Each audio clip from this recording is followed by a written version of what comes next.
All right, Ben, put it away, mate. Jarret's here. Got a best behavior. Never. He's nothing he hasn't seen before. Nothing he hasn't seen. G'day, Hey, Jarret. g'day guys. Whereabouts are you? I thought we were meeting at the young adult bookstore. Oh, wrong one, mate. I'm at the adult store. Oh, okay, that explains it. Yeah, okay, because I thought it kind of odd. It looks like Mm. you might have a copy of Lady Chatterley's Lover there behind you, but meanwhile, I think I've got the Divergent series just here. This is Maybe the after trilogy as well. I don't know, or quadrilogy, however many they're It's a up to. Glenn's in a different kind of a divergent section. Gotta just say, lamest visual gag for an audio podcast ever. Absolutely. Hey, look, I think we've topped last week's tropical, number. This is just an encouragement for our listeners to go to our social media and watch us. That's it. That's it. Maybe you can make a prize if you can work out one of the titles behind me here that's been adapted into a film. And after we're recording, you're doing story time? Yeah, absolutely. It'll be what is it? Where the wild things are. So, but I think they might be in the backdrop of your guys' That's right. locations more than here. But how are you guys going? Another week, that's all I gotta say. And have you had an opportunity in the past week to check out any physical media, or you've been too busy frequenting cinemas? That's a good question. No, I've mostly, I've watched some digital stuff, like not physical. I've been on the Right. streaming platforms and just watching. I've just been watching TV. I've had no time for movies, and I've really needed to de-stress and unwind. So I've been doing Curb Your Enthusiasm for the last 2 weeks. Is this the brand new season? No, I went right back to the start, and I'm going to work my way through. I'm already up to like season Excellent. 5, so I'll be there in no time. I know it's not a terrific TV Tuesday, but I will mention that the Jigs is coming back. My Yeah. all-time favorite documentary series, and it's coming back for a second season, and I absolutely can't wait for that. I'm going to go back and rewatch The Jinx in readiness, which Yeah. I do have on physical media over here, but I'll probably watch on streaming because I can watch it in HD on streaming. No Blu-ray I don't release know. for The You just Jinx. pointed to some kids' books. I have no idea what you're talking Oh, about. yeah, true, exactly. Oh, look out. Maybe I can pass through the field and Yeah, there you go. grab something. But it is a huge week for home entertainment, guys. Massive week. A lot of like classic titles as well as some new releases. Sony, for instance, are releasing 2 steelbooks of classic films. They've got The Guns of Navarone, and they've also got Lawrence of Arabia. Now, although I think you might have Lawrence in her labia behind you, Glenn, over there. But I am in shaking any my case, head. these two are ridiculously overpriced, outrageously overpriced. There's no standard edition. They're only coming in steelbook, so you get the 4K disc and the Blu-ray, but the list price on these things are about $70 each. And I think it was a wild miscalculation because I don't see people that are wanting Lawrence of Arabia or the Guns of Navarone to be paying $70. The 4K, that might be what they want, but they don't need it in a collectible steelbook. It's just a complete It's a miscalculation lot of on the money for an distributor's old part. movie. Bloody Who hell. do they think they are? Umbrella Entertainment? Oh no, I sorry. say nothing. That would only be a standard Blu-ray. That wouldn't be a. Yeah, no, they would just. Yeah, that you're wouldn't be right. a They would 4K. just. No, yeah, they would chuck it out. I think that would be cheap and cheery from Umbrella, to be honest. I think they're just going to the $20 range. They know their market pretty well, whereas yes, Sony don't. Admittedly, these are like really well-revered transfers and restorations of the films, but at $70 a pop, no, thank you. I'd be happy to wait for a standard edition. So I moving have to on admit, I have never seen Lawrence of Arabia. I've seen Guns of Navarone Okay. multiple times, and the most excellent sequel, Force 10 from Navarone with Harrison Ford.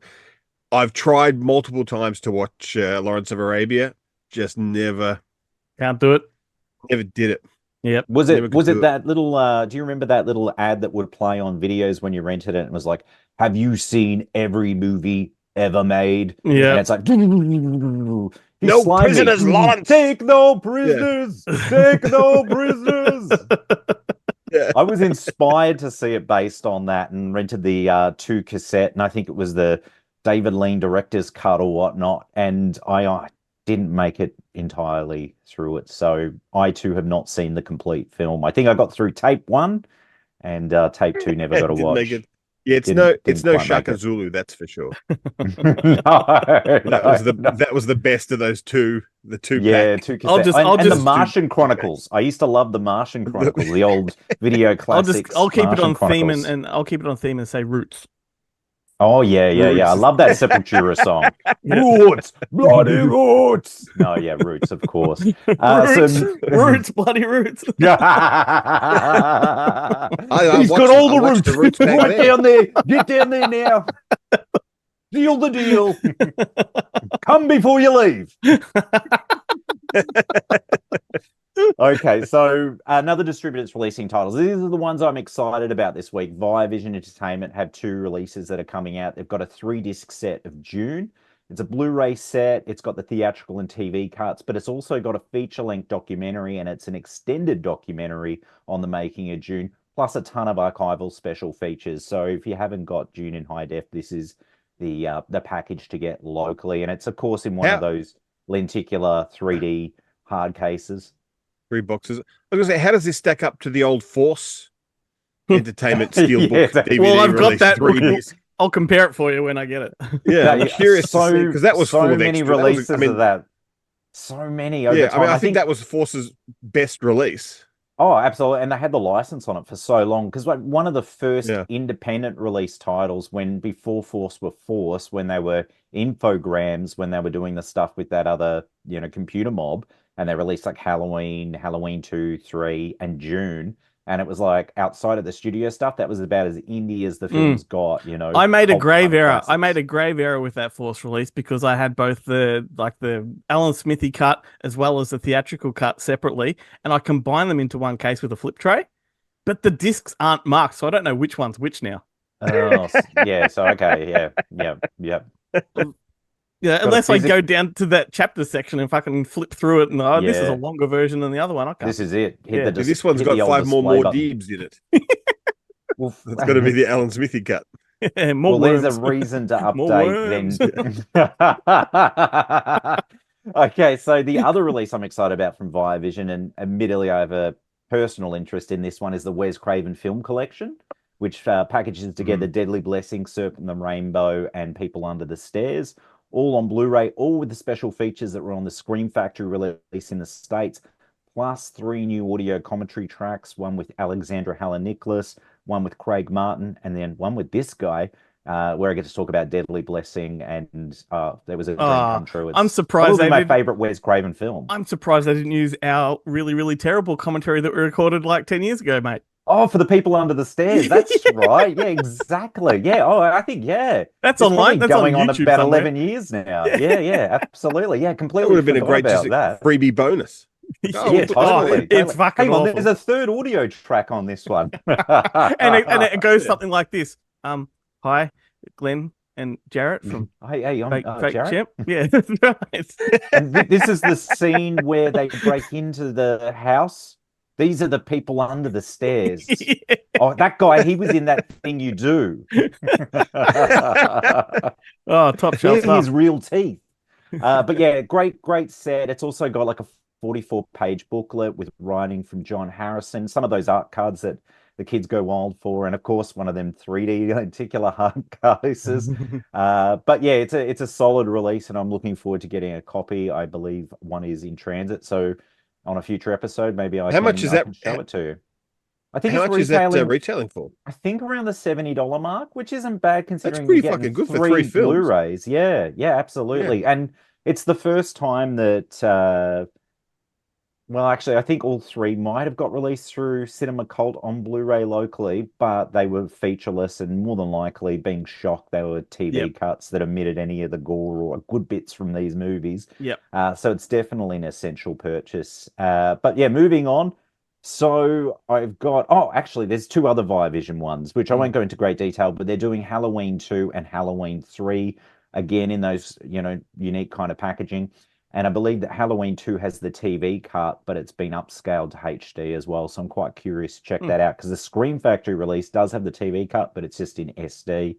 So I'll see what that sort of looks like. Both limited editions, I think individually numbered, with those 3D lenticular hard cases, and maybe even some art cards. They're banking on everyone putting them together in a little section, and it all looks good. Totally. It's just so competitive for space. I have not bought the Scream Factory ones. Yeah. So I'm down. I'm down for these. I was going to grab it from over here, but it's too far. I'd have to go through the book world to get to the physical Yeah. media. No. But I did just get some releases from the UK, some second sight releases of the French extreme films like Frontiers and High Tension. And again, they're like quite large boxes. So I just don't know where I'm going to put all these bloody things. I need another cupboard of shame because I want to keep them. I just don't know how to store them.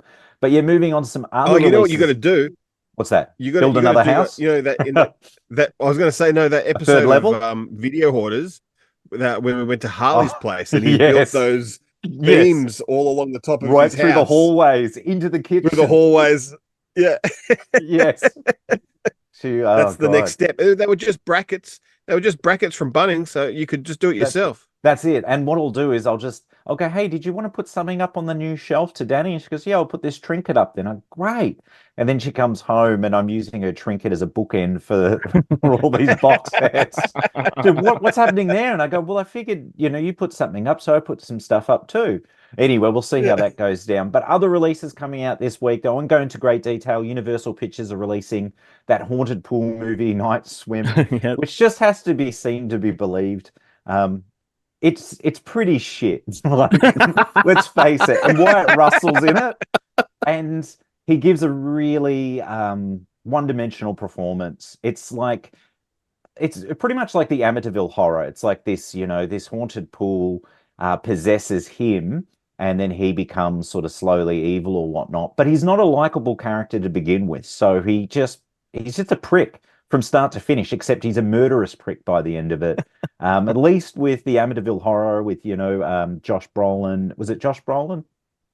Not Josh Brolin. What's Josh Brolin's father's name? Yeah, fucking yeah, I know the guy. Capricorn James one guy. Brolin. James Brolin. James Brolin, and even in the remake with Ryan Reynolds, they're likable enough characters. So the transition to the dark side. Yep. Yep. Yeah, that was. I really liked the Amityville remake. I thought it was quite strong for what it was. I won't be controversial and say I think it's better than the original Amityville Horror, but look, fuck it, I'll say it. I think it actually is. You know what? I never thought about, and it's only come up recently because of some work stuff. How much Melissa George is actually like Australia's greatest scream queen. I know, because she actually has been in some really cracker horror films, like a good kind of decade of great films. Yeah, totally. And it's never really been acknowledged. They wanted to give that Shani Vincent the trophy, but she only did like 2, the Patrick remake and You're Next. And maybe one of those horrible shark films. And the shark movie. Bait 3D or something. Was she in that? There you go. She's in Bait. Melissa George, the unsung Aussie scream queen. Definitely. It'd be great to get her to a Monster Fest and actually screen like, a retrospective of the film. And then maybe a home and away marathon with Angel and Shane. Yeah, and she did that. Shane's dead. She did that awesome thriller. Oh, that's right. That was Dita Brummer, wasn't it? Lonely Place to Die, Triangle. Oh, yes. Yeah. 30 Days of Night. God, Amityville Horror. Yeah, she's got quite a catalogue. Who would have thought? She's done quite a few. She's in Mulholland Drive. It's not really a horror film, but Dark she's in City. it. Yep. Dark City. Yeah. Hell yeah. Incredible. Well, there you go. we go. A future Monster Fest guest, maybe next year's weekend, it can be like a Melissa George retrospective. A Melissa George Fest. That would be amazing. Yeah. And then we'll get the home and away crowd by doing that Angel and Shane marathon. Oh, that'll be amazing. I'm down. Totally. Some other releases apart from that awful Night Swim, which is coming out on Blu-ray and DVD. We do have Dream Scenario, which is coming out from VVS Films via, I think it's actually coming through all. Is that the one where Nicolas Cage plays Ben? Yes, that's the one. That's the one. Yes. That was a good film, but I just feel like the execution wasn't quite there. The concept was very strong, and then it just kind of never really got anywhere. Yep. And I did hear. I don't think he's ever going to top playing me in Adaptation. Yeah. Well, like, look, that's where you go if you want an Oscar. You got to go and do the Ben Helwick. I think Pig is where it's at for me with Nicolas Cage. It was fantastic. Yeah, absolutely. Yeah, that was not a reference to you, mate. That was just like I don't even know. Yeah. You're saying that's what he's played me the best. The best is legit. Unbearable Weight of Massive Talent. That's his greatest. Incredible. That's his greatest film he's ever made. Go on. Go on. Dual. Well, that's it. That's the second time he's played dual roles, so it's Hang on, fantastic. Ben, Maybe go on. maybe Ben third wants to time. say And he gives good smooches. Cue it.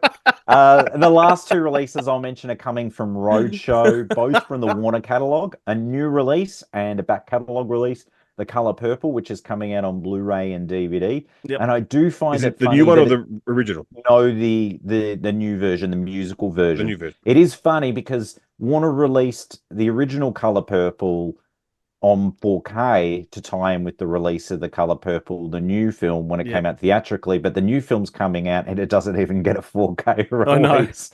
I So tell you there what, you go. it's not Maybe too in the shabby. States, but not locally. The new one's not too bad. Like, I enjoyed it thoroughly. Well, I will actually, I will give it a look at some point, but it is a streamer for me. I Yeah. did buy the original you- on 4K, even though it's got that sex trafficker in it. Oprah Winfrey, remember? Right. She's in the back room. Hang on, I'll get her. She's just talking to some Russian girls at the moment. They're lovely, lovely ladies. They're just over but- here on a holiday. Yeah, she's doing research for a program of sorts. And if you look And the behind last- me, you can see the color purple. And if you look inside of me, you can see that. Oh no. The last release I will mention, and I have mentioned, I believe, even twice on previous episodes, is The Departed, Martin Scorsese's remake of Infernal Affairs. The Departed is coming to 4K Ultra HD this week. You can pick it up, and it is going to be an upgrade for me. Yeah, it'll be interesting to see how that digital rat holds up in 4K Ultra HD, because that seems to be the anger of the internet. Did you see at one point in time there was a petition to put money together to basically give Warner to fix the rat so it could look more realistic? Just like people care that much. But yeah, so The Departed on 4K Ultra HD. Cool. So it is a massive week of releases, lads. So hopefully there's something in there for everybody. I know The Departed's probably the one that's going to get my vote, and obviously that Wes Craven set. Go out and buy it. Awesome. Anyway, gentlemen, do you want to do something on the count of three? And this time we're not doing that one business. We're just going to go 3, 2, and then we're going to say what we've got to say. So you're ready to voice your? I've lost interest, mate. Just go for it, and I'll jump in, and it might work. Who knows? Okay, we'll see how we go. So Yeah. 3, 2, 1. Stay Stay physical. physical. Hey, hard. I thought you weren't doing the one. No. Did I say one? You did Oh, say did I the say one, one? yeah. Yeah. Oh shit.